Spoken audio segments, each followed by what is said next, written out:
Somos alumnas de la Universidad Autónoma de Baja California, de la Escuela de Ciencias de la Salud, Unidad Valle de Las Palmas. Este es un video acerca de lipólisis y lipogénesis para la materia de bioquímica a cargo de la doctora María de los Remedios Sánchez Díaz.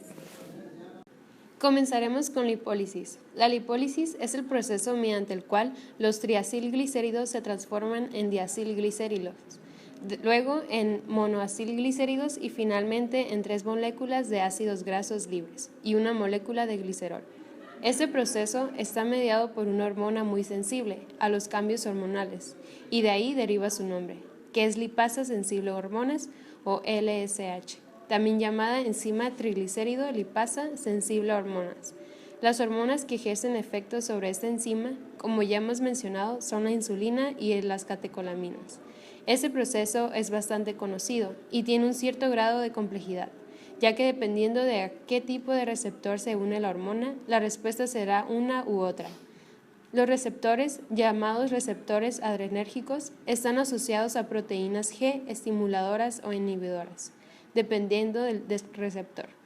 Los receptores beta-adrenérgicos están asociados a proteínas G estimuladoras que aumentan la producción de AMPC por activación de la adenil ciclasa. Por otro lado, los receptores alfa-adrenérgicos están asociados a proteínas G inhibidoras que disminuyen la producción de AMPC. El AMPC promueve la activación de la proteína quinasa A. La proteína quinasa A fosforila a los LSH, lo que la hace activa para degradar los triacilglicéridos en diacilglicéridos y finalmente en monoacilglicéridos, el cual es degradado por enzimas monoacilglicerol lipasas no específicas, que no son regulados por hormona. El glicerol producido por la lipólisis casi no se reutiliza en este tejido y se transporta hacia otros tejidos, principalmente el hígado, para ser metabolizado. El glicerol atraviesa la membrana plasmática de los adipocitos a través de unos canales formados por unas proteínas denominadas acuaporinas, que para el tejido adiposo se abrevia AcuPap. Los acuaporinas son proteínas integrales de las membranas que permiten el paso de agua, pero otras son capaces de permitir el paso del glicerol.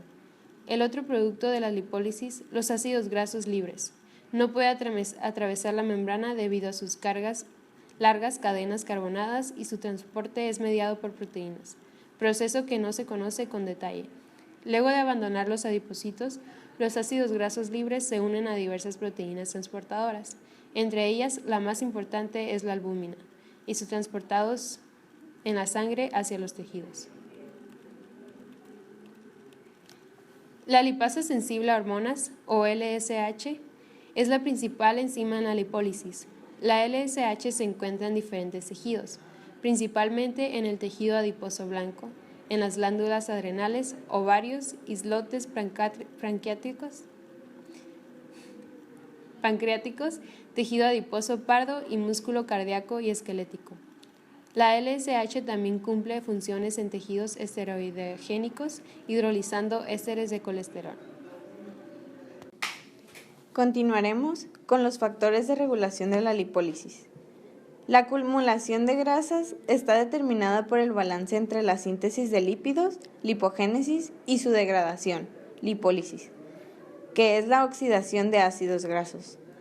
La regulación de la liberación de AGNE y la lipólisis está moderada para poder responder a las necesidades energéticas del cuerpo dependiendo de la situación fisiológica dada. Si esta atenuación falla, no solo se ve afectada la compensación enérgica adecuada, sino que también puede haber un exceso de AGNE. En ambos casos, se puede causar disturbios metabólicos, tales como la diabetes tipo 2 o el llamado síndrome metabólico X. La lipólisis está bajo control nervioso y hormonal, con la acción concentrada de numerosas proteínas que implican notablemente a la lipasa sensible a la hormona o LSH. Las catecolaminas, norepinefrina y la epinefrina son las sustancias responsables de la estimulación del metabolismo de grasas. Los eventos metabólicos están conectados principalmente con el incremento en los niveles de AMP cíclica, activación de la proteína sinasa A y la fosforilación activa tanto de LSH como la perlipina A, siendo la LSH la mayor influencia en la regulación de la lipólisis. Las lipasas despliegan su máxima actividad en una interfase agua-lípido, debido a su polaridad, contraste con sus sustratos, los lípidos neutros. Esto resulta igualmente cierto para la LSH, para la cual una translocación de la enzima depósito de lípidos está involucrada en el mecanismo estimulado por lipólisis dentro de los adipocitos. Por lo tanto, la disponibilidad de sustrato es un evento fundamental durante la lipólisis. La función de las perilipinas es la de prevenir lipólisis en condiciones basales, que significa que es cuando el cuerpo está recién alimentado, ya que se fosforila en niveles mínimos, impidiendo el acceso de las lipasas citosólicas a los TAG almacenados. Los NP son una familia de hormonas peptídicas que constan de factor natriurético auricular, el factor natriurético cerebral y los factores natriuréticos tipo C, que regulan algunos procesos biológicos tales como la natriuresis, la diuresis, la presión sanguínea, así como la liberación de renina y aldosterona por los efectos directos sobre los riñones.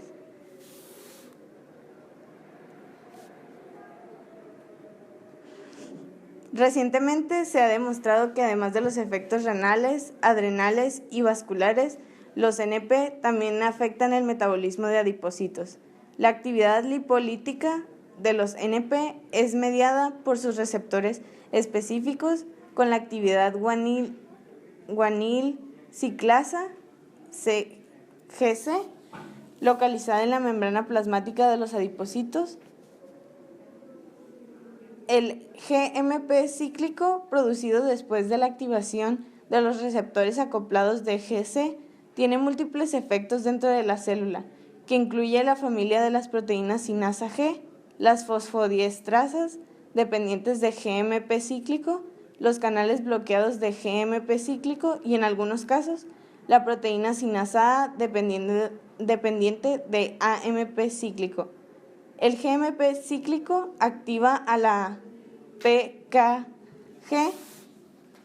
que a su vez fosforila la LSH y por consecuencia estimula la lipólisis. El tejido adiposo es el reservorio más grande de energía que tiene el organismo. Proporciona entre 10 y 15 kilogramos de masa total en el adulto joven. El tejido adiposo no es más que una acumulación organizada de células especializadas para almacenar gotas de lípidos en el interior celular. La mayoría de estos lípidos provienen de la dieta y son adquiridos por el tejido a través de kilomicrones, aunque también se sintetizan ácidos grasos a partir de moléculas no lipídicas por un proceso denominado lipogénesis.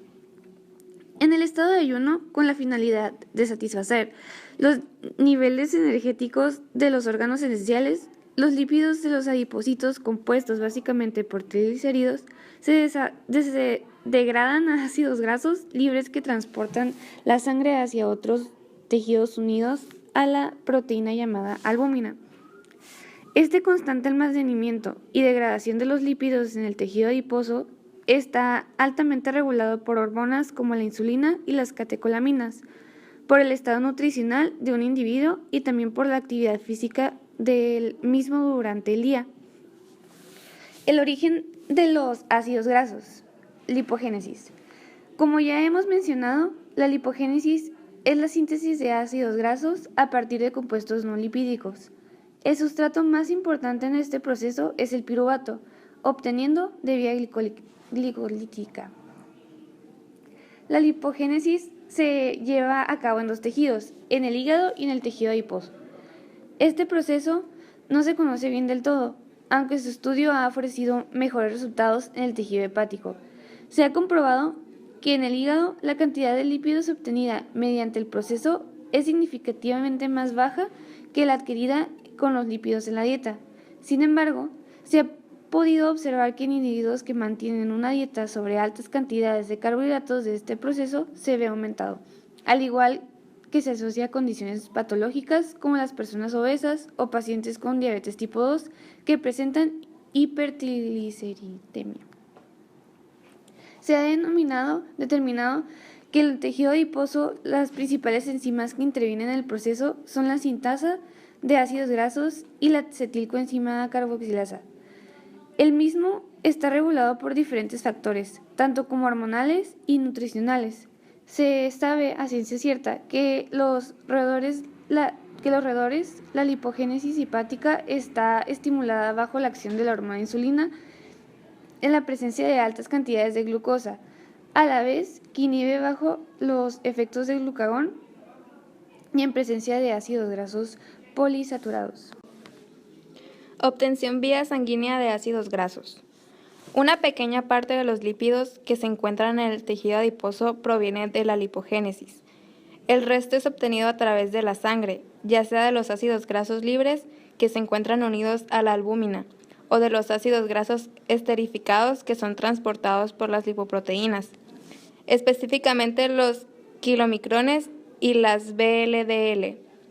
Para que los ácidos grasos esterificados sean captados por el tejido, deben ser liberados de las lipoproteínas por acción hidrolítica de la enzima lipasa de lipoproteínas. La expresión de la enzima y su actividad en el tejido adiposo se ve incrementada en el estado postprandial, sobre todo con una dieta rica en carbohidratos. La captación de los ácidos grasos también depende de un receptor de VLDL que se expresa en el tejido adiposo y una a las lipoproteínas ricas en apoproteínas E, como lo son las VLDL, kilomicrones y sus remanentes. En experimentos con ratones se demostró que la deficiencia en receptores VLDL reducen la grasa corporal y desarrollan resistencia a obesidad inducida. Obtención de ácidos grasos. Sin importar su origen, los ácidos grasos de cadena larga no pueden difundir libremente a través de la membrana plasmática de las células. Actualmente, en los humanos, los procesos que describirían la manera que estos ácidos grasos se transportan hacia la célula son muy controversiales. Se piensa que para su transporte deben estar involucrados tantos procesos de difusión por medio de flip-flop como proteínas transportadoras en la membrana celular. Diversos estudios se han realizado en ratones que han logrado identificar proteínas involucradas en estos procesos, y proteínas con funciones parecidas se han encontrado en los humanos. En los experimentos se pudo determinar que algunas de estas proteínas estaban estimuladas por la acción hormonal de la insulina, y que una función alterada de estas proteínas pudiera estar relacionada con la evolución de enfermedades como la diabetes, la resistencia a la insulina y la obesidad. Producción de acilcoenzima y glicerol 3-fosfato. Para la síntesis de los triglicéridos es necesario que el glicerol y los ácidos grasos sean transformados en glicerol 3-fosfato y en ácidos grasos activos respectivamente. El glicerol 3-fosfato se obtiene por dos vías diferentes. La primera es mediante el primer paso de la glucólisis, que la glucosa 6-fosfato pasa a formar el glicerol 3-fosfato. Por otro lado, el glicerol 3-fosfato también se obtiene por la vía glicerogénica mediante sustratos de la gluconeogénesis, como lo es el piruvato. Esterificación del glicerol 3-fosfato, síntesis de TAG. La síntesis de triglicéridos se lleva a cabo en pequeños compartimentos formados en los adipocitos llamados microsomas. Las diferentes enzimas que intervienen en este proceso son la glicerol 3-fosfato aciltransferasa, fosfato aciltransferasa y la diacilglicerol aciltransferasa.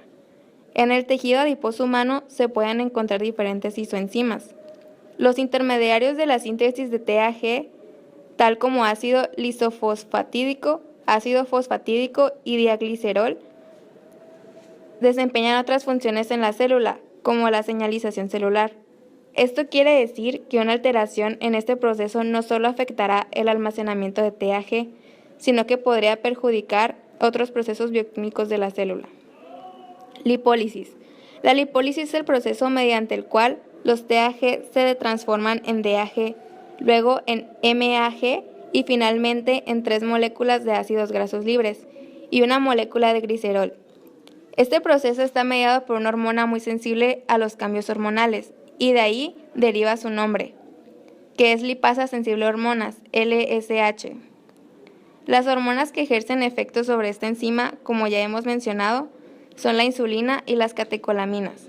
Este proceso es bastante conocido y tiene un cierto grado de complejidad, ya que dependiendo de qué tipo receptor se une a la hormona, la respuesta será una u otra. Los receptores, llamados receptores adrenérgicos, están asociados a proteínas G estimuladoras o inhibidoras, dependiendo del receptor. Los receptores beta-adrenérgicos están asociados a proteínas G estimuladoras que aumentan la producción de AMPC por activación de la adenil ciclasa. Por otro lado, los receptores alfa-adrenérgicos están asociados a las proteínas G inhibidoras que disminuyen la producción de AMPC. El AMPC promueve la activación de la proteína quinasa A. La pKa fosforila la LSH, lo que la hace activa para degradar TAG en DAG y finalmente en MAG, el cual es degradado por enzimas monoacilglicerol lipasas no específicas, que no son reguladas por hormonas. La inhibición de la lipólisis está mediada por la enzima fosfodiesterasa 3, que convierte el AMPC en 5-AMP, lo que acaba con la señal intracelular, sin dejar atrás la inhibición hormonal por los receptores alfa-adrenérgicos antes mencionados. El glicerol producido por la lipólisis casi no se reutiliza en este tejido y se transporta hacia otros tejidos, principalmente el hígado, para ser metabolizado. El glicerol atraviesa la membrana plasmática de los adipocitos a través de unos canales formados por unas proteínas denominadas aquaporinas, para que el tejido adiposo se abrevia AQPAP. Las aquaporinas son proteínas integrales de las membranas que permiten el paso de agua, pero otras son capaces de permitir el paso del glicerol. El otro producto de la lipólisis, los ácidos grasos libres, no pueden atravesar la membrana debido a sus largas cadenas carbonadas y el transporte es mediado por proteínas, proceso que no se conoce con detalle. Luego de abandonar los adipocitos, los ácidos grasos libres se unen a diversas proteínas transportadoras, entre ellas la más importante que es la albúmina, y son transportados en la sangre hacia otros tejidos.